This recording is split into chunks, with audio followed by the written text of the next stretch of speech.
في واحد الدار صغيرة في حي هادئ في لندن. بدات أغرب الأحداث اللي ممكن تتخيلها. الأتات كيتحركوا بوحدهم، أصوات كتجي من العدم، وبنت صغيرة كتقول بصوت غريب كيخلع أي واحد كيسمعو. شبح انفلات. القضية اللي حيرت العلماء ودات الرعب في العالم. واش هادشي كان مجرد خدعة، ولا بصح كان شي حاجة ماشي هي هاديك في الدار؟ اليوم غادي نحاولوا نفهموا اكثر في هاد اللغز الغامض، وغادي نحاولوا نحللوا كلشي بالتدقيق.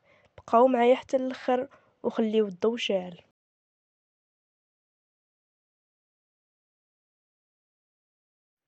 السلام عليكم، مرحبا بكم في القناة ديالي دارك فيلز. هاد القناة متخصصة في قضايا متعلقة بالجرائم والرعب والغموض اللي مرت عبر التاريخ ومازال تنعيشها دابا. الا كنتي من صحاب القلوب الضعيفة فما كنصحكش تكمل الفيديو، حيث كندوي على قصة حقيقية، يعني وقعات، وكاع الاحداث اللي فيها وقعات حقيقية 100%. وإلا كنتي من محبي بحال هاد القضايا فراك في البلاصة الصحيحة. ودابا وجد لي راسك حيت غادي نبداو.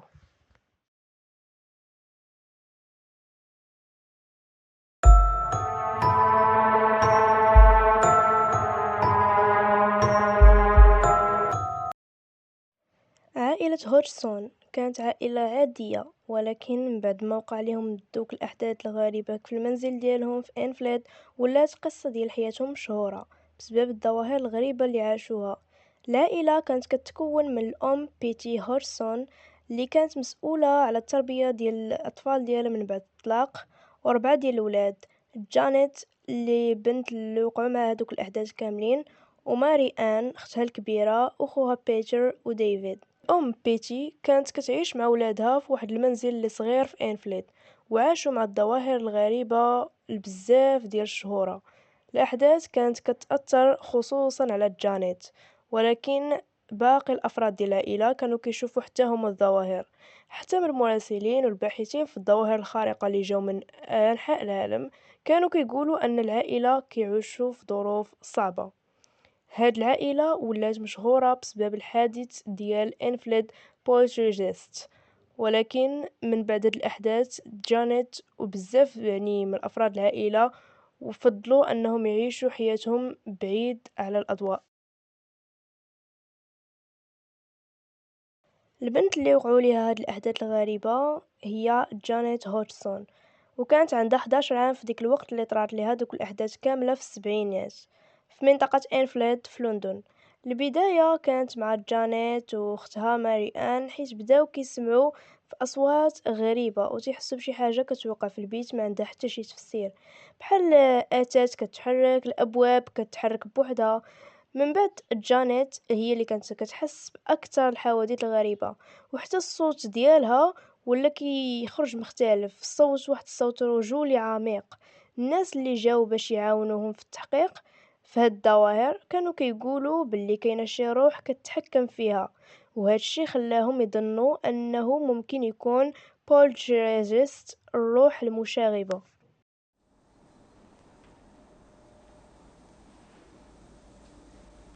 Frightened of me? No. Tell me who you are.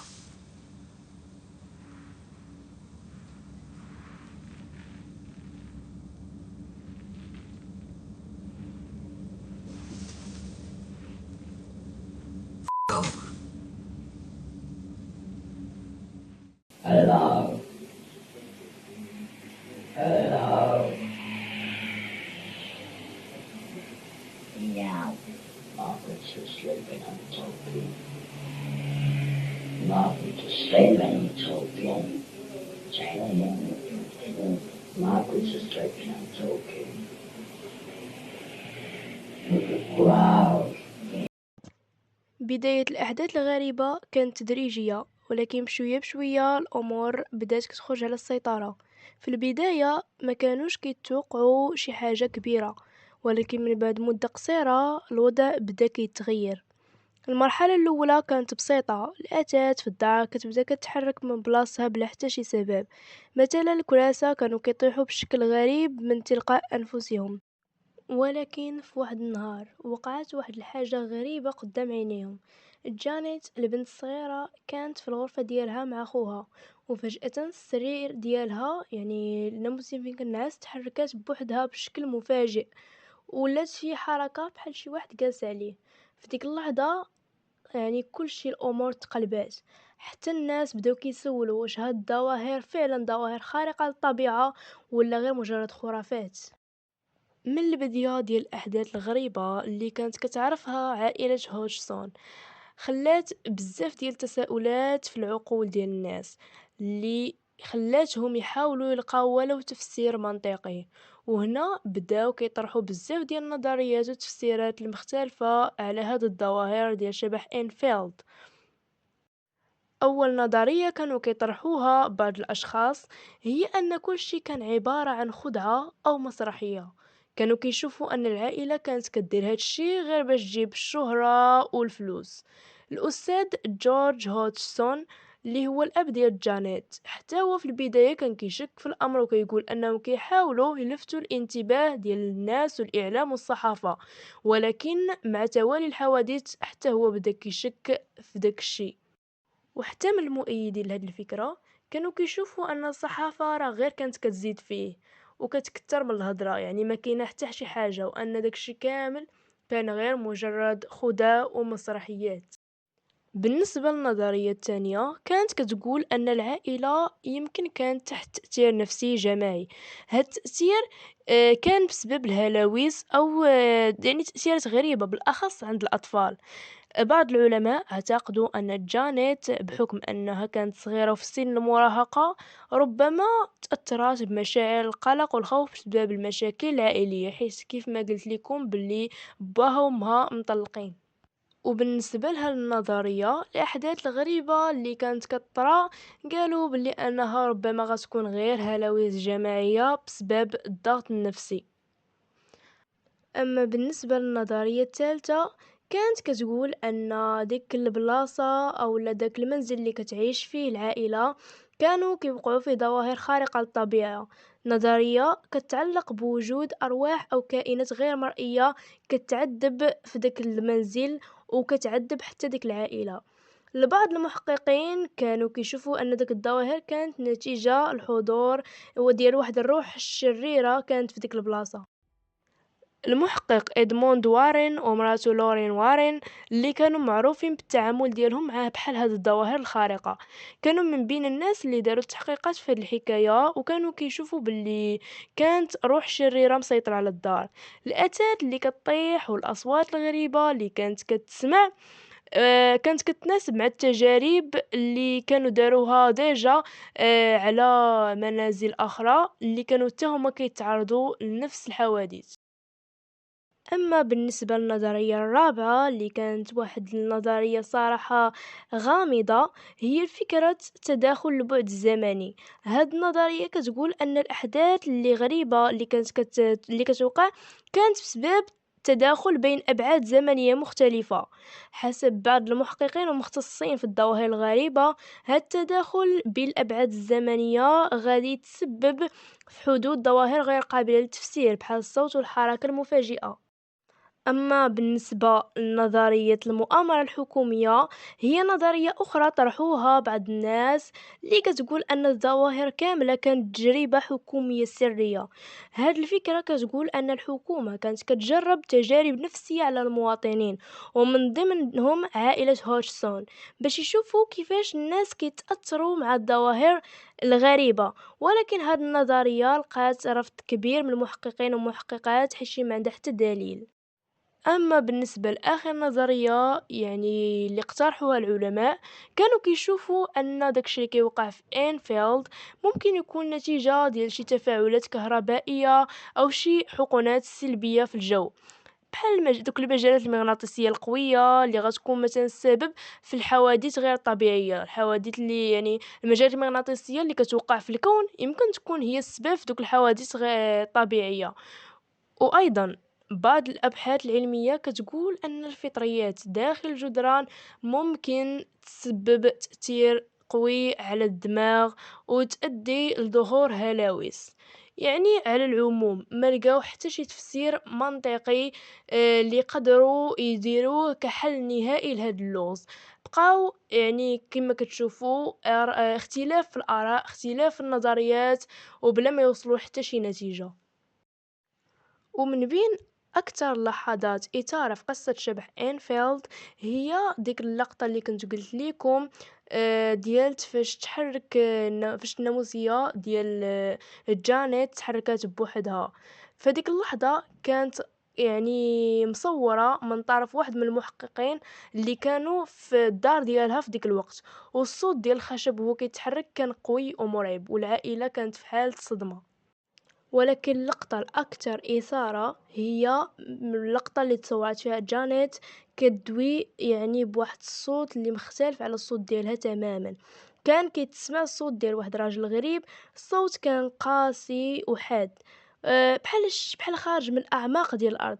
الكاميرا كانت كتحاول تركز على الشخص في الغرفة، ولكن الغريب هو أن جانيت ما كانت كتحرك فمها بالمرة مع الصوت، بحال الصوت كاين خارج من مكان آخر.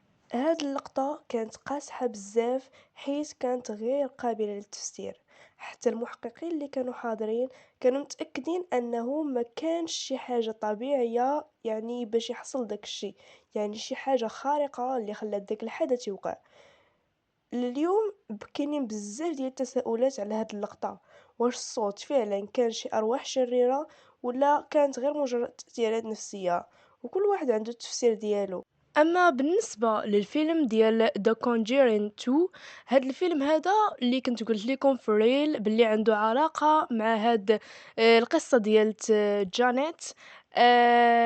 كما كتعرفوا الفيلم كيبدا مع إد ولورين وارن اللي كانوا كيحاولوا يحلوا واحد القضيه مرعبه، ولكن كيبان ان لورين بدات كتعرض لمجموعه من الحوادث المخيفه ديال راهبه شريره سميتها فالاك. من بعد كيتوصلوا ان العائله ديال هوجسون اللي كتعاني من ظواهر الغريبه في المنزل ديالها. العائله كتكون من الام بيري واولادها، واخطر واحد فيهم اللي كان كيوقع ليه البلان هو جانيت اللي بدات كتعاني من احداث مرعبه، من بينها تحرك الاسد وكتسمع اصوات غريبه، وكان بحال شي قوه شيطانيه سيطرت عليها. إد ولورين كيمشيو لإنفلاد باش يحققوا، ولكن كيكتشفوا ان الامر كان كبر من مجرد بولتروجيست عادي، يعني قوه كانت كتسيطر على جانيت، هي شيطان قوي وعلى شكل راهبه، واللي سميتو في القصه فالاك. القصه كتوصل لذروتها مني كيوصل إد ولورين الحقيقه، وتيحاولوا يواجهوا فالاك قبل ما يقتل جانيت ويقضي على العائلة. الفيلم يعني كان مميز حيث صراحة خدا يعني أفكار من هاد الظواهر الغريبة اللي وقعت مع العائلة ديال هوجسون.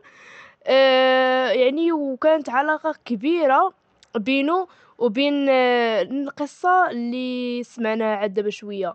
واما الفرق اللي كان بينه وبين القصة الحقيقية، فان يعني فالاك ما كانش موجود في القصة الحقيقية، وحاجة اخرى ان يعني القصة ديال هوتشسون ما لقاو ليها حتى حل، بالمقارنة بان القصة ديال هاد فالاك لقاو ليه الحل، ولقاو شكون هو يعني المسؤول على دوك الظواهر الطبيعية. وخلاصة القول كيبقى الفيلم ديال The Conjuring 2 واحد من أكثر أفلام الرعب اللي قوية ومن الفوق مستوحاة من قصة حقيقية واقعية. يعني داكشي كامل اللي كاين في الفيديو، قاع داك اللقطات اللي كاينين في داك الفيلم كاينين نفسهم في الواقع.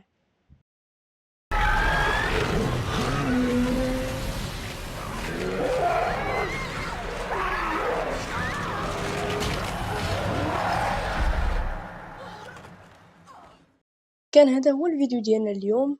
الى عجبك الفيديو ما تنساش دير لايك وتشترك معنا باش يوصلك كل جديد، ونتلاقاو في الفيديو الجاي ان شاء الله.